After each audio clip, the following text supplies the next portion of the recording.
Hi there and welcome back to Vidvember. It's day 21 and today I'm going to be talking about testing or split testing and what you should do if you're doing any kind of marketing online.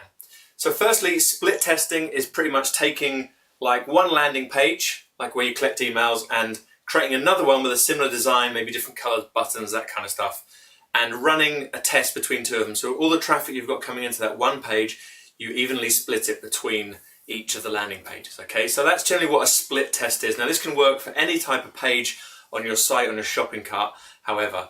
But one thing to remember is to test everything that you do. So not just like email collection pages. If you run an advert on Facebook, test it with another advert on Facebook, okay? So right now what I'm doing with all the videos that I'm publishing on YouTube, I'm testing different ways that I can gain more views to my videos and increase my subscriber base and generate comments and things like that. So I'm testing different things all the time with my past videos that I've made and hopefully with the new ones going forward.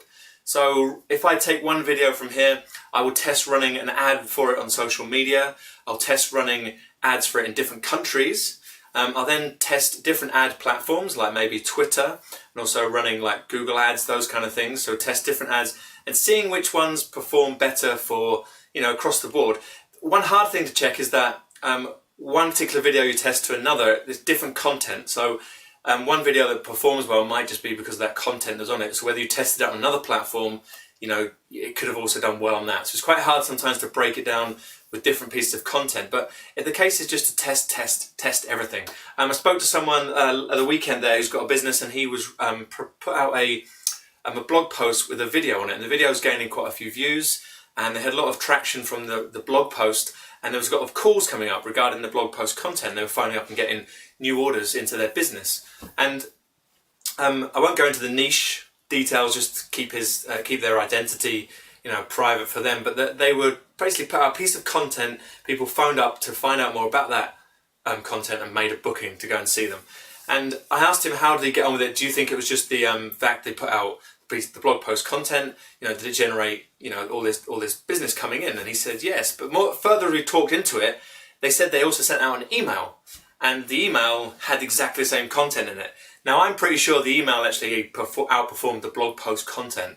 However, there's no real way of knowing because they didn't do any testing to see which one was working before the other. So in that situation, one thing you could do is put the blog post up and maybe run some ads to the blog post. And then if you're getting leads coming in or people are phoning up regarding their content, the ads are working that you've just been running.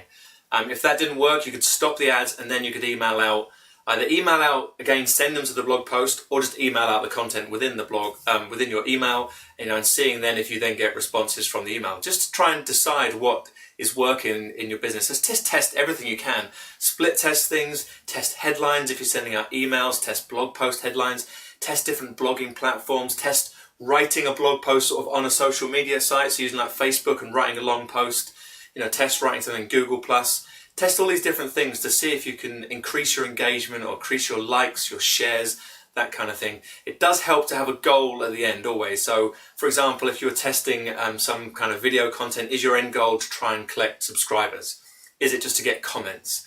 Is it to get people to click a link underneath the video description and go to your landing page and you collect a name and email? So always try and think of your goal or what your goal is at the end of what you want to achieve from your testing. But just test, keep testing everything. And once you get a good result from something, split test it and test it again. Okay, there's never going to be an ending point where it's going to work perfect. You just got to continually test it.